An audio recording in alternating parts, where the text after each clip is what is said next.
Assalamualaikum warahmatullahi wabarakatuh.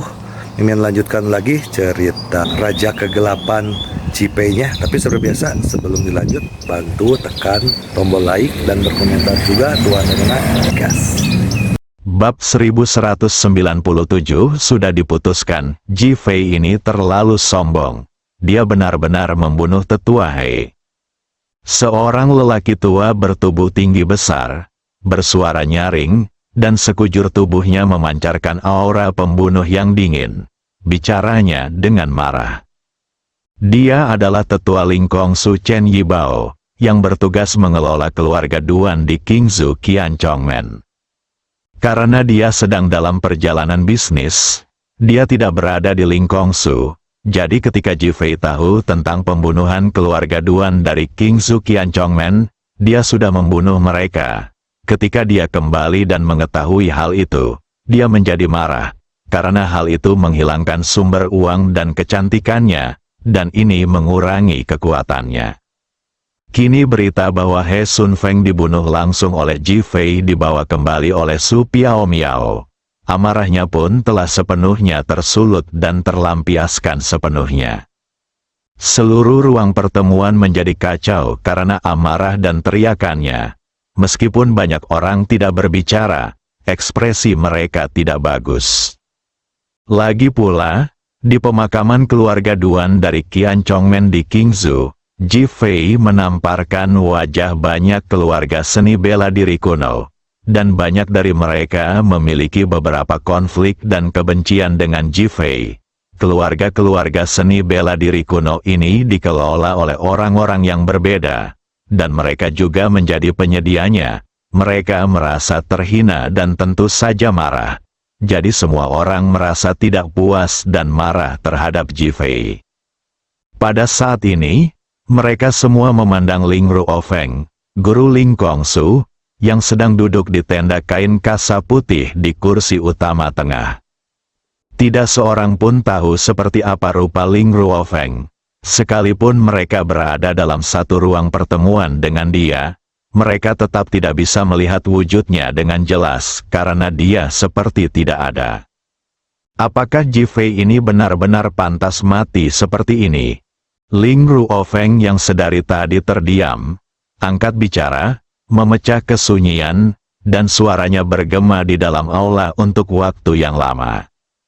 Semua orang merasakan seolah-olah mereka tertekan oleh momentum yang besar. Kemarahan di tubuh mereka mereda tanpa disadari dan mereka menjadi tenang. Mereka semua melihat ke arah Ling Ruofeng. Dalam kehampaan, tampak ada sosok bayangan.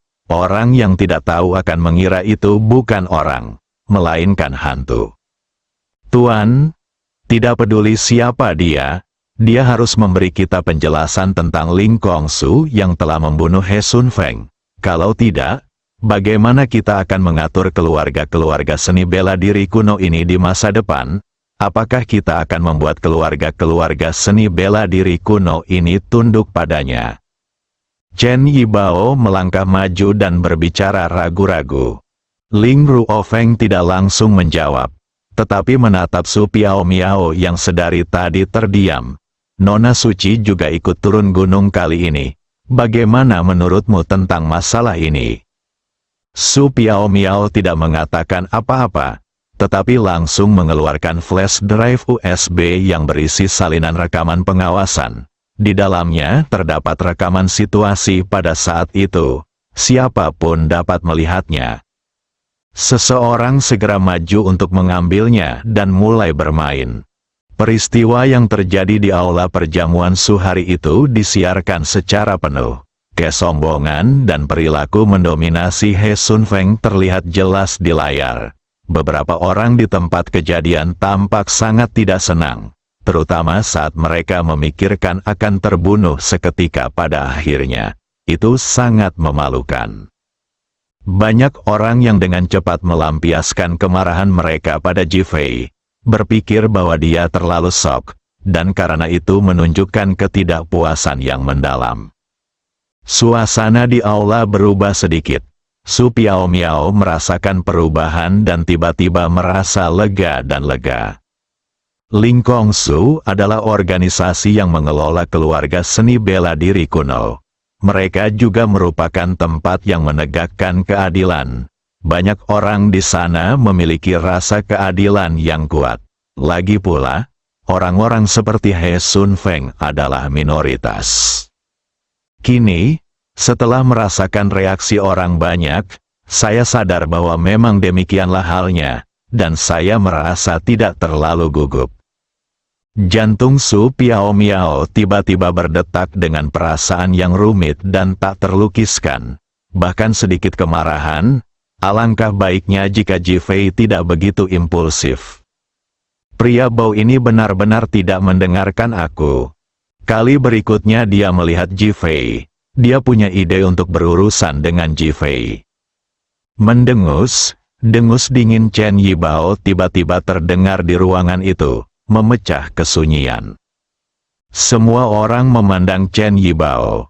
Apapun yang terjadi, Ji Fei salah karena membunuh He Sun Feng seperti ini.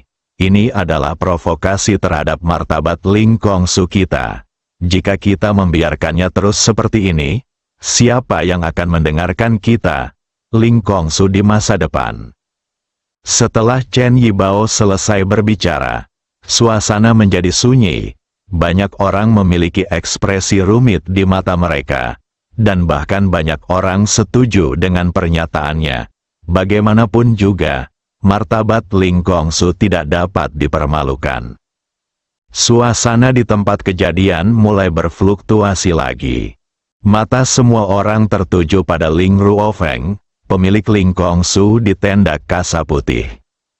Mengapa? Ling Ruofeng tiba-tiba menghela napas. Keluarga ini sangat besar. Ada begitu banyak hal yang harus dilakukan. Bahkan masalah sekecil ini pun menggangguku. Desir, semua orang berdiri tegak, dengan kegugupan di mata mereka. Jantung Su Piao Miao berdebar kencang. Apakah dia ingin membunuh Ji Fei? Jika demikian, apa yang harus saya lakukan? Bodoh, mengapa Anda harus begitu belak-belakan? Su Piao Miao menjadi semakin kesal. Ling Ruofeng tampaknya tidak merasakan reaksi orang banyak. Akhirnya dia menatap semua orang yang hadir dan berkata, siapapun yang menganggap Ji Fei pantas mati, pergilah dan hadapi saja, jangan ganggu aku lagi dengan masalah ini. Panggilan, semua orang menghela napas lega. Hati Su Piao Miao sudah sangat gugup, tetapi dia masih harus membunuh Ji Fei. Apa yang harus dilakukan? Saya sangat gugup dan cemas. Terjadi keheningan cukup lama, namun tidak seorang pun yang berdiri. Kematian He Sun Feng telah menjadi peringatan bagi banyak orang. Tidak semua orang tidak takut kematian, dan tidak semua orang berani menghadapi kematian. Mereka mungkin marah pada Ji Fei, tetapi tidak semua orang berani membunuh Ji Fei. Yang lebih penting, bahkan jika mereka pikir mereka bisa membunuh Ji Fei, mereka masih harus khawatir tentang apa yang akan terjadi jika mereka gagal. Jadi suasana di tempat kejadian agak aneh, sangat aneh. Melihat suasana ini, Su Piao Miao merasa lega. Hasil ini lebih baik, akan lebih baik jika tidak ada seorang pun yang datang untuk mengambil alih tugas ini. Melihat tidak ada tanggapan dari penonton, Ling Ruofeng tiba-tiba terkekeh. Bukankah mereka semua sangat marah tadi? Mengapa tidak ada seorang pun di sini yang mengatakan apapun dan mengajukan diri untuk berdiri? Tamparan di wajah, tamparan keras di wajah. Semua orang di tempat kejadian terdiam dan menundukkan kepala. Tak seorang pun benar-benar berbicara. Penatua Chen tampaknya paling marah. Su Piao Miao tiba-tiba berkata dari samping. Suan Piao Miao, apa maksudmu? Chen Yibao berteriak dengan marah. Dia marah dan ingin membunuh Ji Fei. Tetapi He Sun Feng sudah mati, jadi dia tidak percaya diri. Dia hanya berharap Guru Ling Kongsu akan marah dan mengatur seseorang untuk membunuh Ji Fei.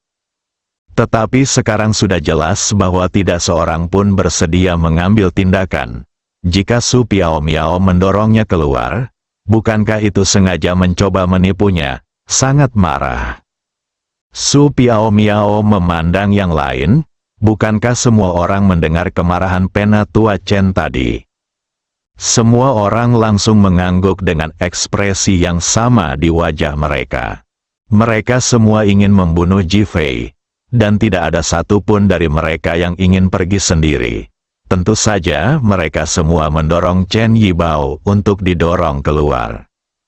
Chen Yibao merasa seperti dikhianati dan dipanggang di atas kompor. Sudah diputuskan, suara Ling Ruofeng tiba-tiba terdengar serius. Desir, semua orang di tempat kejadian terdiam. Bab 1198-3 Ujian hatiku yang kosong menjadi semakin gelisah, dan aku merasa sangat tertekan hingga ingin muntah darah. Dia hanya ingin memprovokasi Chen Yibao, bertaruh bahwa dia tidak akan berani pergi, dan yang lain pun tidak akan berani pergi. Maka masalahnya akan berakhir sia-sia. Sekarang Ling Ruofeng telah berbicara, Chen Yibao harus pergi, dan Ji Fei pasti akan berada dalam masalah. Tentu saja dia merasa takut dan gugup. Semua orang memandang Ling Ruofeng, menunggu dia berbicara. Ling Ruofeng berbicara perlahan. Kami menyerang Ji Fei 3 kali dan membunuh Ji Fei.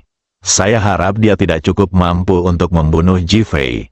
Di masa depan, biarkan dia menangani beberapa masalah kecil keluarga bela diri kuno secara langsung. Jangan biarkan sampah keluarga bela diri kuno seperti keluarga Duan dan keluarga Han mempermalukan nama keluarga bela diri kuno dan reputasi Ling Kongsu kita.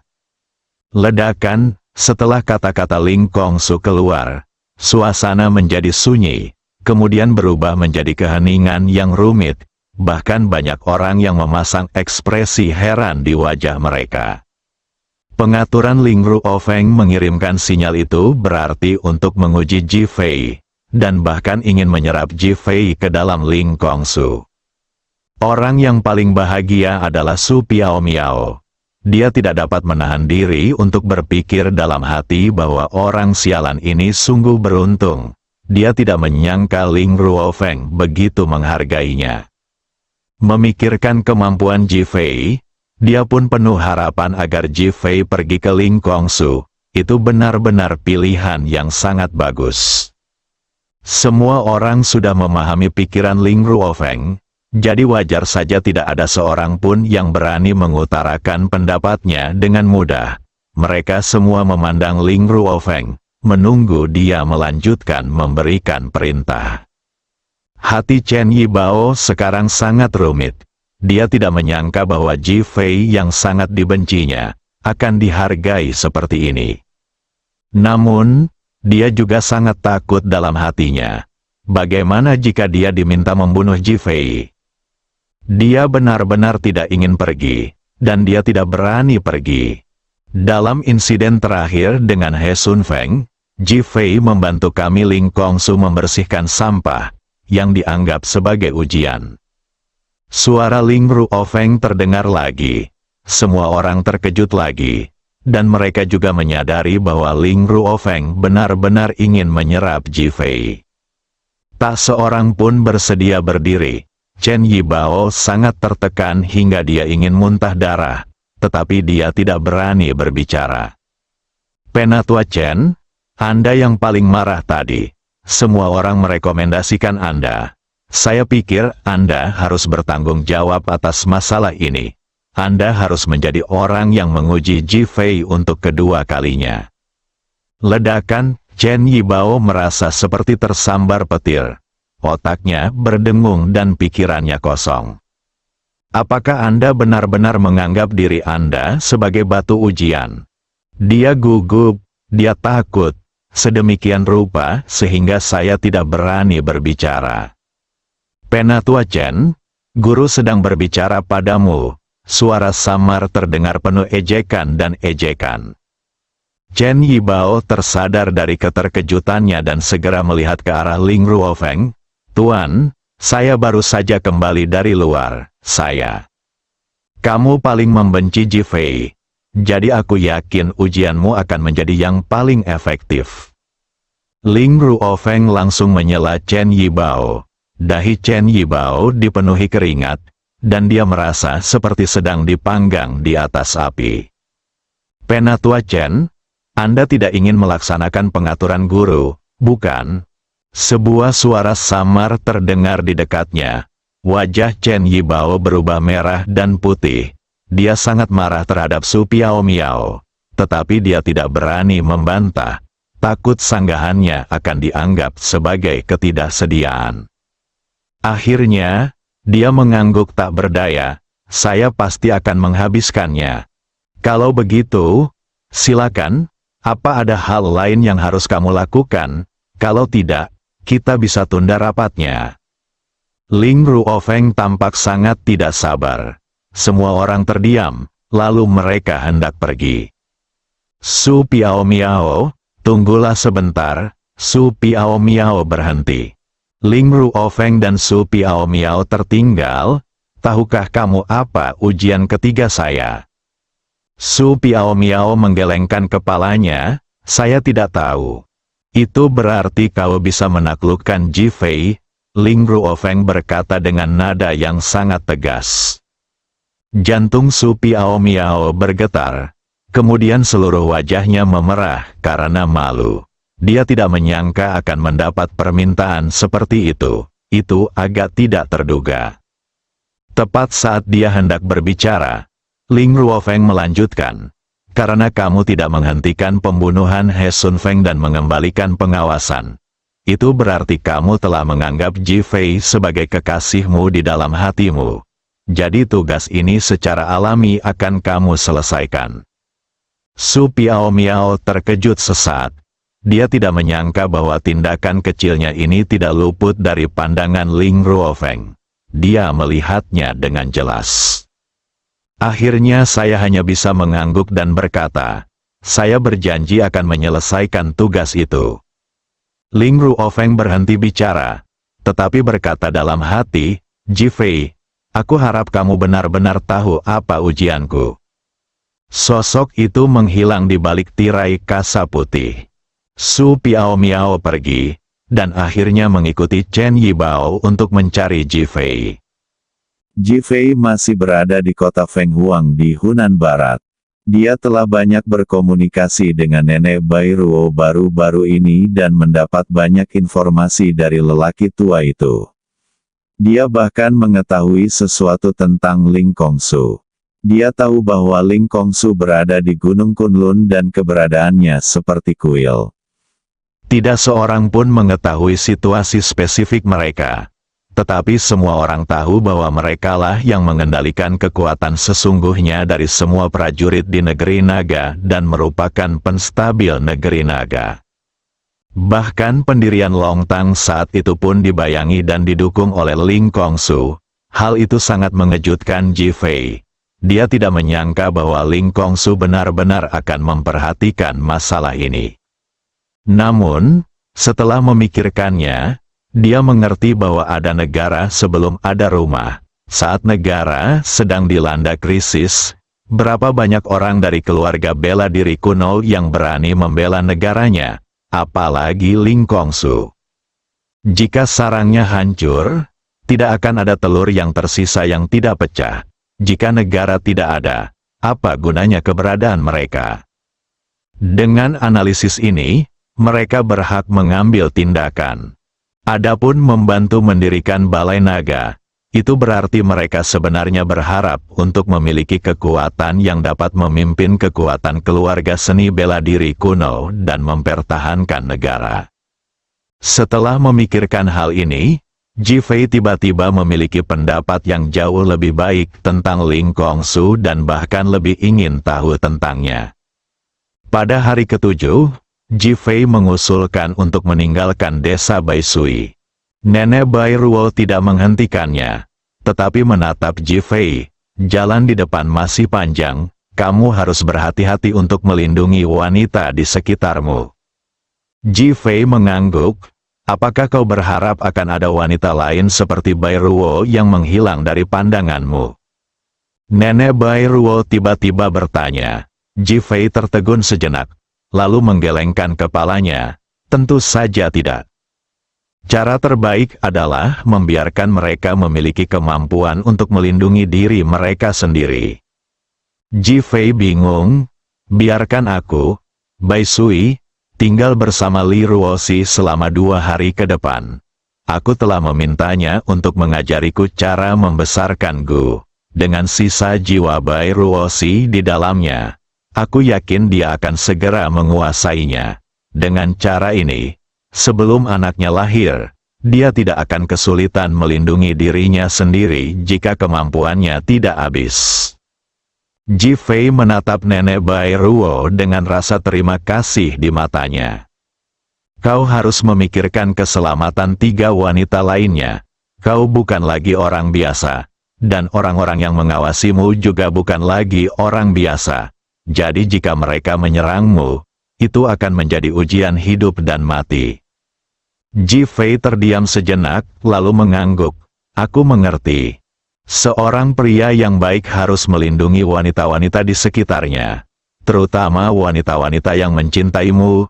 Setelah memberikan instruksinya, nenek Bai Ruo berbalik dan berhenti berbicara. Ji Fei terkejut lagi. Apakah benar-benar tidak mungkin bahwa di dunia cinta, airnya begitu jernih sehingga tidak ada ikan? Ji Fei dan 4 orang lainnya kembali ke kota Ningjiang. Pada saat ini, Chen Yibao telah tiba di kota Ningjiang. Bersambung.